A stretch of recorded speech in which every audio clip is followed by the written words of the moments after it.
Hello, everyone. My name is Denise, and today I'll be talking on the topic the dangers of irreverent consumption in our encounters with the numinous. So let's have a definition of what the numinous is. The Oxford Languages defined it as having a strong religious or spiritual quality, indicating or suggesting the presence of a divinity. So the word numinous can be used in quite a neutral way with both positive and negative overtones. For example, an encounter with, in this case, right, if you can see it over here, the Blessed Sacrament, the Eucharist, that would be a very positive encounter with a numinous. But encountering a numinous could also be encountering something of a darker sense. So in the discussion of this topic, I'll be using Spirited Away as a backbone, the backbone story, all right? Okay, let's just talk a little bit about Spirited Away. Spirited Away is an animated film. It was created in 2001, and the director is Hayao Miyazaki. So it's a Japanese animation, and is widely regarded by critics as one of the greatest films in the 21st century. I think the reason why it found such a popular acclaim is because it's an archetypal story, and it touched a nerve in many of the viewers. So it tells a story of, you see this little girl in front. This is Chihiro. So Chihiro and her parents, they were moving homes from one part of Japan to another part. So the father took a shortcut and they stumbled upon an amusement park. So this amusement park is like abandoned amusement park. So the father insisted on exploring, okay? And Chihiro, she's 10 years old and she's a bit scared, and that's normal. And that is like, in a way, a normal response when you encounter something numinous. So this abandoned amusement park could be something considered under having a numinous quality because it's very different from what you will encounter from day to day, all right? So it carries on that, I'm going on to the next slide. It carries on that once they got into the amusement park, remember it's an abandoned amusement park.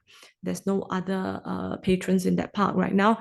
They saw there's one store that was preparing food and the food smells good. They can't even see who's the chef, but that didn't stop them from eating. So Chihiro, she was trying to stop her parents. Please don't eat that.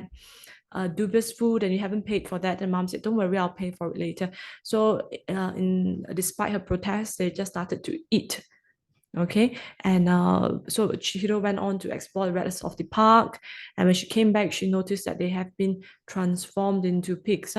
And there is a quality, if you watch the film, that once the food touches their mouths, they just couldn't stop themselves from eating. They just ate more and more and more, and as they ate, there was a loss of identity, a loss of cognition, as if I think those of you who are familiar with addiction is a bit like that. Once you keep eating, and you just lost touch of your reality. You're just very into that experience of eating.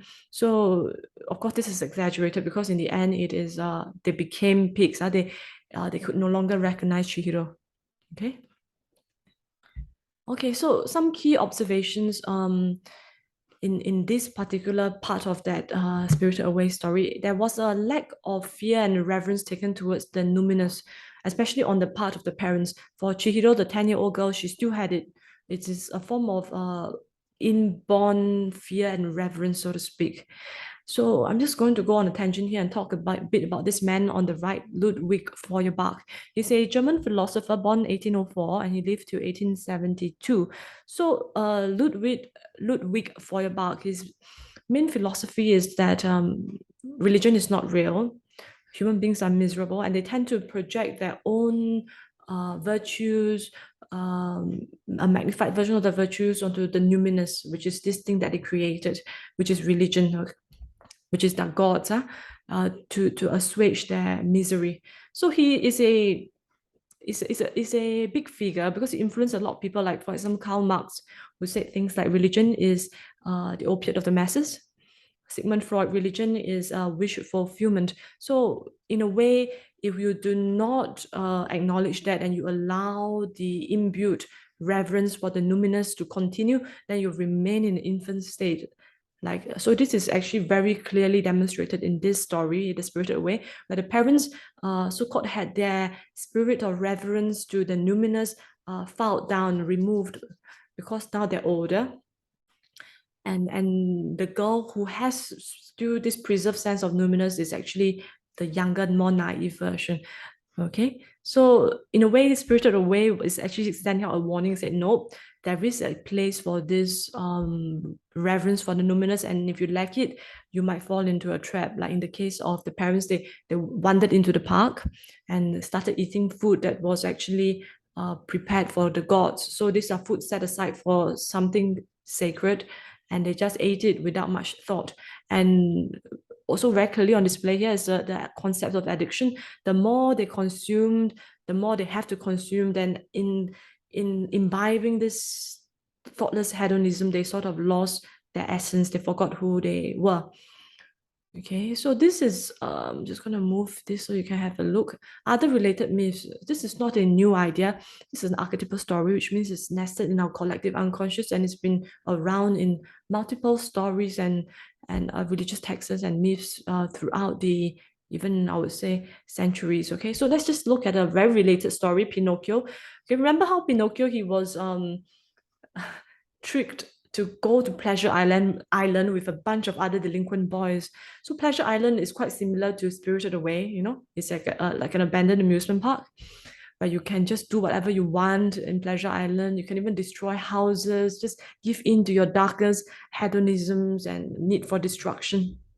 But the downside is that in time you get transformed into a donkey. And once you're fully transformed from a boy into a donkey, then you can be sold to the salt mines. All right.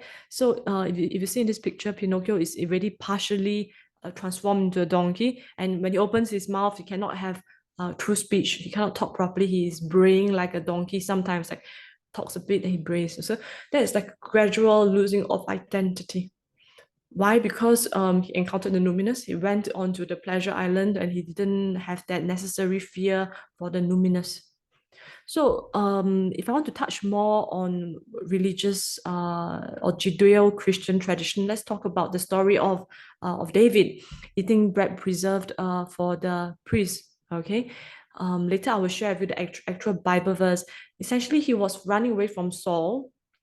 So he and his men were hungry, so they went to the temple to ask for food from the priest. But the priest, they didn't have any other food but the bread that's reserved for the priest. So it's a sacred bread. It is a sacred bread like reserved for the numinous, similar to the food that the parents was scarfing down and spirited away. But because of David circumstances and because he has consecrated himself to God, he was able to partake of those food without bringing harm upon himself and his men.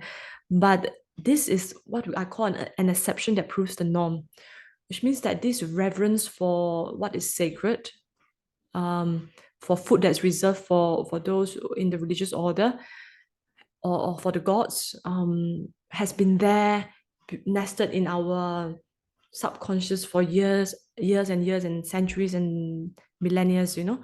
Like if you do not prepare yourself properly to encounter the numinous and to even partake and to eat of the numinous, then you will be setting yourself up for some kind of punishment.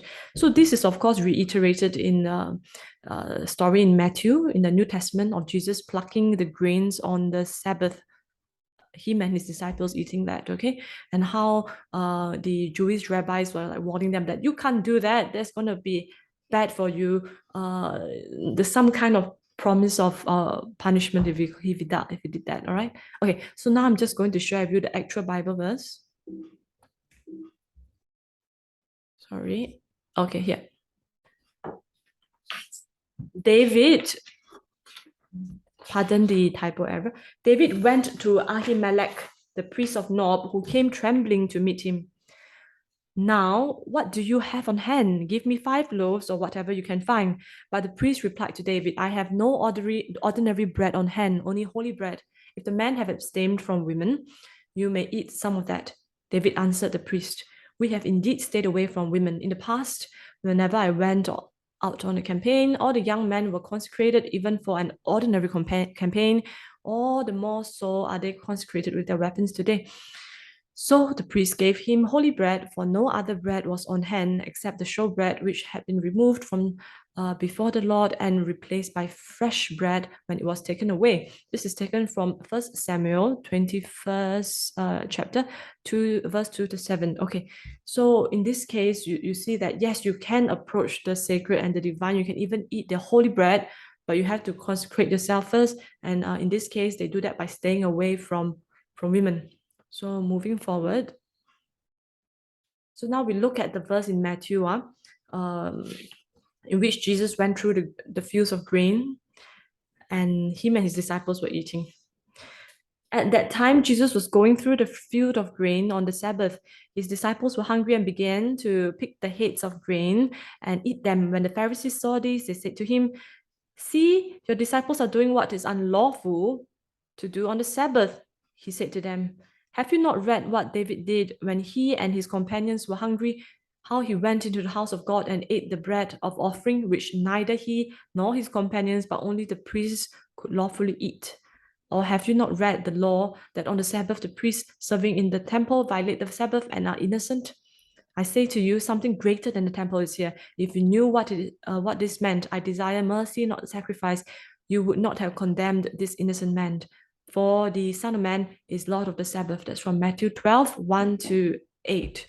So over here, again, there is this element of eating something that is set aside for something sacred and numinous, and how punishment might come upon you if you did so. So this thread of thinking has been in our culture and so-called in our programming for years and years. It's part of the collective unconscious. Okay, so, but then again, if you think about religion, let's talk about the Catholic faith. There is this strong element of eating something sacred and something that's ultimately most sacred, which is consuming the body of Christ, of Jesus, into our own bodies. So how can that not be something scary? How can that not be something sacred? So that is always accompanied by this thing called an initiation. Like in the modern context, there's the RCIA. So I like this at the bottom right, you see baptism, confirmation, Eucharist. It's just a long step training the adult initiations, I think, yeah, about the Bible, about the tradition, so that they can inculcate a true reverence for the sacred, and after a year or so, be baptized and then to receive something that is sacred. Okay, so yes, you can still receive something sacred, like in this case, the body and blood of Christ, but you have to go through an initiation, and you have to, even after you are initiated and you're baptized, you still need to go for a good confession of your mortal sins, or like confess at the start of the Mass before you are ready to receive the Eucharist at the end of the Mass.